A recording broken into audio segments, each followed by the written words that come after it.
Welcome to Isa's Chaos Kitchen. Today we're gonna make some bread. Now I'm gonna make some bread to prove that bread is easy to make. But I want you to know something. Actually, bread is not easy to make, and everything depends on the humidity of the place that you're at. So you can have a recipe that works in one city and that same recipe does not work in another city. The thing about bread is that it's like, yo, we've been making it for forever, right? It's like our main human thing. And so I sometimes feel like I fail as a human if I don't make bread, because it's like, come on now, you should make bread. Anyways, my hair is kind of insane right now, so I'm just gonna pull it up because I don't know why it's so fluffy. But anyways, let's make some bread. What I like about this recipe is that it has a lot of needs and rests, you know? It has a lot of needs. Right, so basics of bread. You have yeast. I have to go get the yeast. I have yeast. I don't know why, but in Spain you can't get like dry yeast, so you have to get fresh yeast. So we're using fresh yeast. So for bread, basics: flour, water, yeast. Those are your basics. That's bread, man. That's bread. Flour should be weighted with a waiter, with a scale, while water can be weighed with a cup, because it's milliliters. So for this recipe, we're doing 500 grams of bread and 300 milliliters of water. So first things, oh my god, what am I doing? I'm just gonna get rid of this. So just measure out your 300 milliliters. So as I said, we're using fresh yeast. That for the dry yeast, the fresh yeast equivalent is double.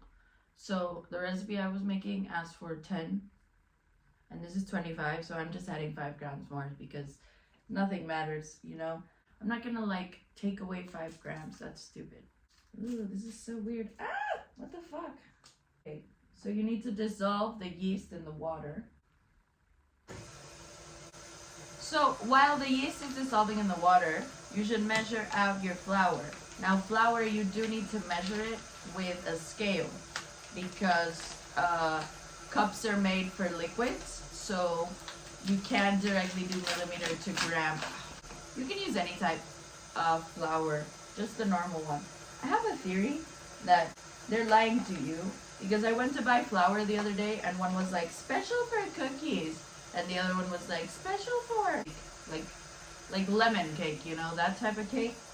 And I was just looking at it, and they literally charge you like, flour is just 60 cents, and then the special for cake is €1.12, and then the special for baking, special for cookies was like $1.50. And then if you check the ingredients, it's just like contains flour. What I'm saying is, don't fall for it and just buy normal flour, because it's flour. It says 420 on the scale, but I'm trying to get to 500. We did it, we did it, we did it, we did it. Okay, so this is dissolved, so you start adding your flour slowly.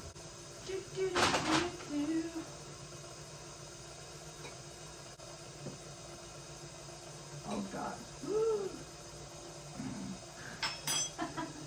I ruined my water because I'm stupid. Oh god. I feel like the fact that the KitchenAid is not facing me is freaking me out. So, while this is mixing, you also add salt and butter. So, butter is 7 grams. No. Not 7 grams. So, yeah. Okay. And then 10 grams of salt.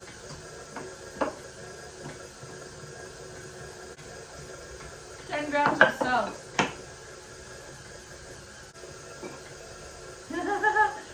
It's like 3 balls in here. Wait.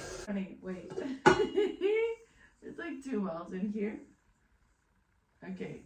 I think it's because I'm using the knead hook instead of the mixing. I'm just gonna go turbo on its ass. Go turbo. Ah! Okay. Okay. So this is good.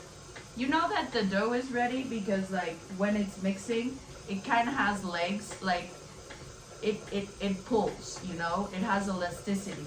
Let's see if I can explain it better. Let's see here.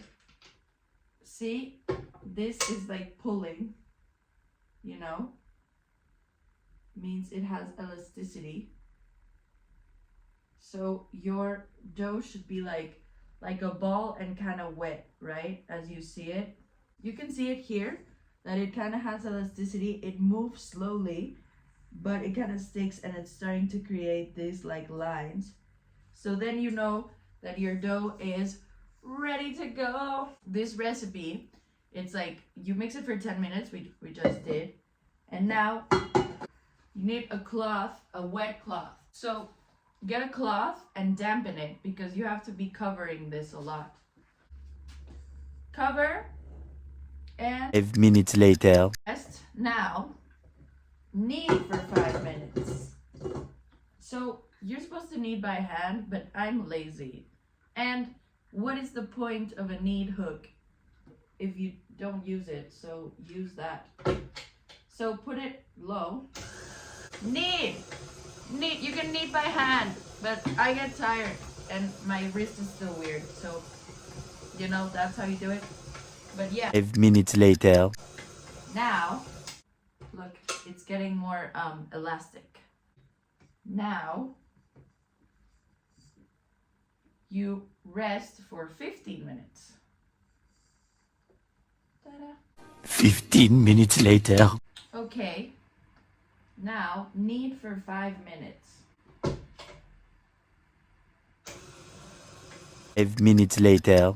Okay, so your second knead has been completed. So now that we're done kneading, you can get rid of your machine.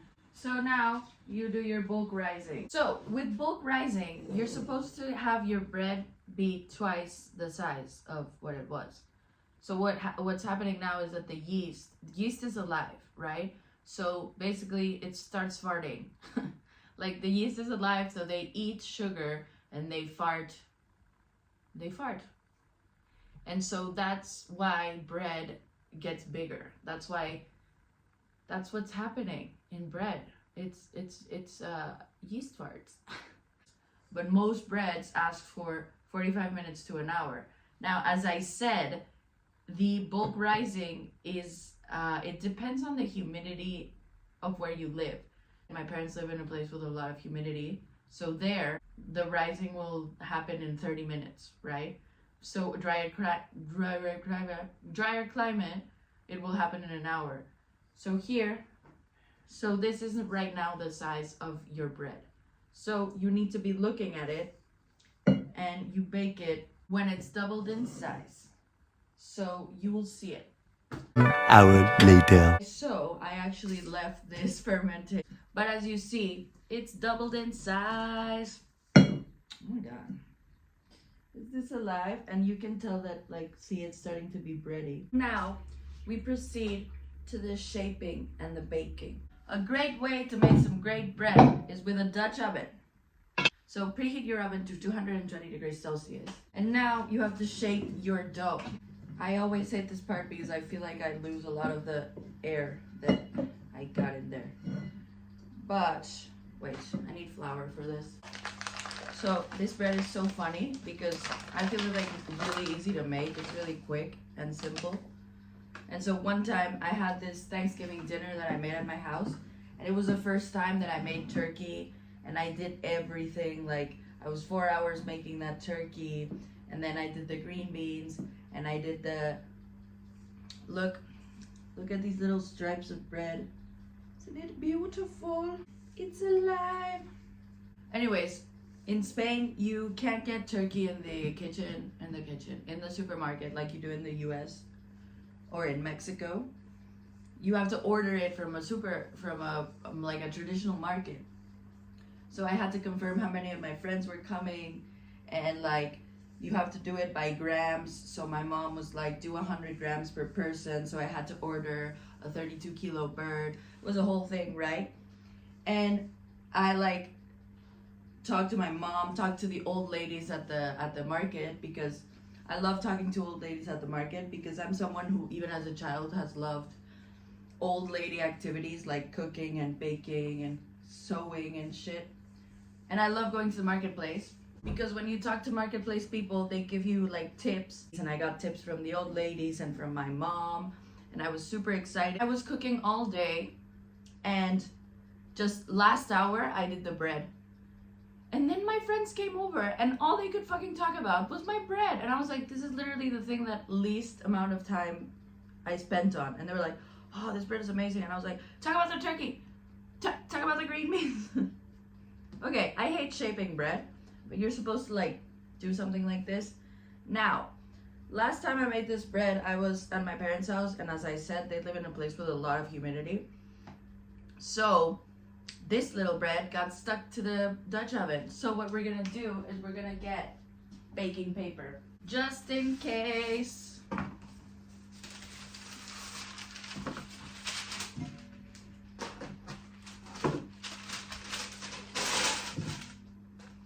So take your bread. Ah, fuck. What is this?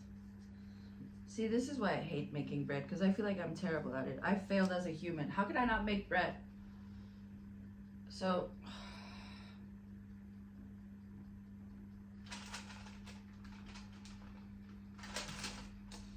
amazing. Let's see what happens.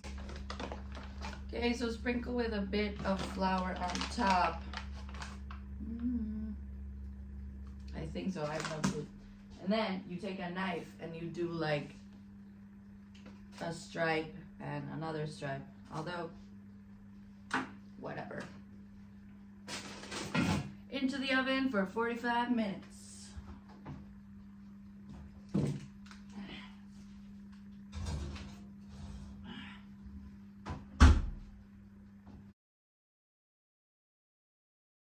So bread is here. We love bread. Let's get some bread in the oven. Always think about your safety when cooking, because if not, you get a permanent scar like I have here. It's hot in here. Woo! So, what am I doing?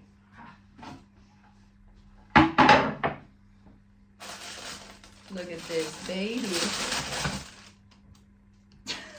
Well, it didn't stick with the paper. That was the point. So, here it is, my bread. You can feel. You feel it if you hit it. Here is my bread, child. Look at it. Ha ha. It's right out of the oven. I should put this elsewhere because it is very big and very hot. I'm just gonna throw it in the oven again. Oh. And now we have some bread. And I never get to use my bread knife because I don't really eat bread. Let's do it. Let's see how it turned out. My bread child.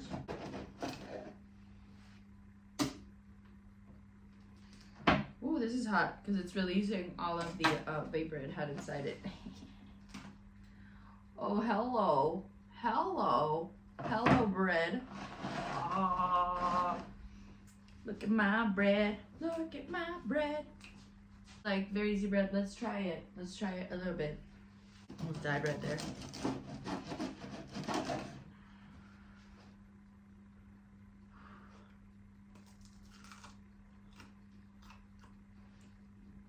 That's what I'm talking about. My baby, my child. So with the Dutch oven helps because it creates an oven within the oven.